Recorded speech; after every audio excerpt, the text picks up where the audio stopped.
And here we are back at the Church of the Muzzle Flash. We're shooting these in 10-minute segments so we can post them on YouTube in the hope that you, who are our viewers, will find this of interest.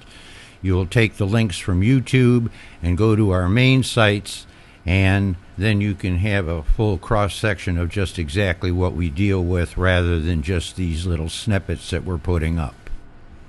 Now, how did Ponce de Leon get to the warm mineral springs? He apparently had a map, but nobody wants to talk about this except one individual whose name is Carl Munk. And Carl Munk is he calls himself as an archaeocryptographer, and in the very near future we're going to be posting some of his work. And if we get the technical aspects of this straightened out, he's going to be one of the people that we're going to be interviewing. Currently, he's out in Idaho working with some of the mounds and megalithic structures that are out there that no one knows about. But in taking Carl's figures, we come up with this intersect point, which sets right in the middle of the warm mineral springs. Now, this is a grid that doesn't use the prime meridian in Greenwich as the prime meridian, because the prime meridian in Greenwich was only established back in the 15th or 16th century. Prior to that time, the more intelligent people on the planet put the prime meridian over the largest structure on the planet, known at that time, which was called the Great Pyramid at Giza. If you take and put the prime meridian through the Great Pyramid, you have all kinds of geodetic, geological, astronomical, and mathematical facts which immediately become relevant, and we're going to get into that later on. However, when you take the longitude and the latitude of the warm mineral springs and divide one into the other, you come up with a mathematical constant which is called 3/5 of the radian, and that number is 34,377,4677. So if Ponce de Leon had access to these ancient maps, which Columbus did, because Columbus was married to the daughter of the chief navigator of Milan, and he had possession of maps that no one knows where they came from. So this is how Ponce de Leon found the warm mineral springs. Having filled you in on that and establishing the fact that all kinds of interesting things come to this place from history, we now fast forward to today.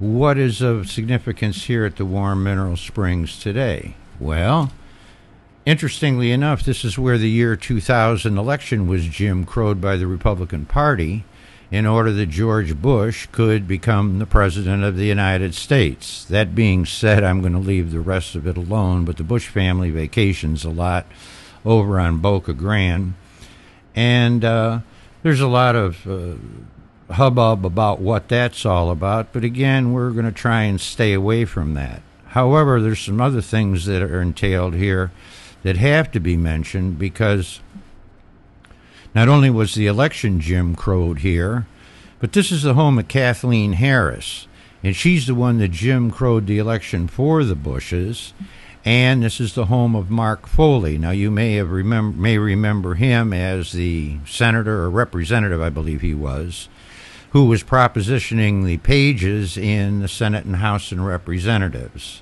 So we have a lot of good things that have gone on here and a lot of bad things. Then adding icing to the cake and the things that are bad, the warm mineral springs is 6 miles from the Venice airport. Now, at the Venice airport, the terrorists that flew the supposed airliners into the trade towers on 9/11 in New York City lived and were trained here, and Muhammad Atta and his friends not only lived here, partied here, but they also swam in the warm mineral springs. Now, that being said, we can understand and see the significance of this place, and now we have aliens. Now, why would these aliens be here? Well, maybe they're here for the same reason that the illegal aliens come here. They're looking for jobs, but I doubt it. more likely, what they're here for, well, we don't quite know. But if they're here to create some publicity, they've certainly done a job, because Mr. Rowley has been able, through his statements and through the publicity that the Northport Sun has given him, he's been able to stir up a hotbed of interest throughout the country regarding these aliens. And this has been picked up by Channel 5 in Colorado, ABC, NBC, CBS, CNN, NBC2, NEW, News 2, 3, and 5, the Weekly World, and the Naples Journal, just to mention a few. Now, these are all in these articles, which were put forward in the Northport Sun.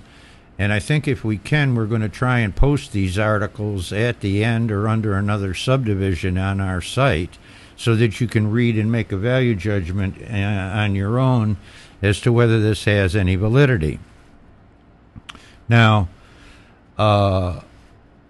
Rowley apparently is attempting to capitalize on this as much as he possibly can, and what he's saying is on the next full moon, on a couple days before, a couple days after, if anybody wants to come and take a look at the saucers or the dragons or the ETs that are supposedly visiting us here, he's invited them to visit his website, which I've already given you, but I'll mention it again. It's www.northportdevil.com. That'll get you Mr. Rowley.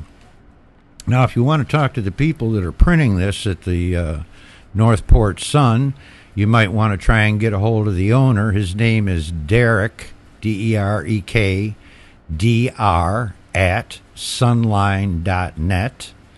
Or you can get a hold of one of the ladies that wrote the article, who's the editor of the local paper here, and her name is Elaine Allen, and you can reach her at eallen at sunherald.com.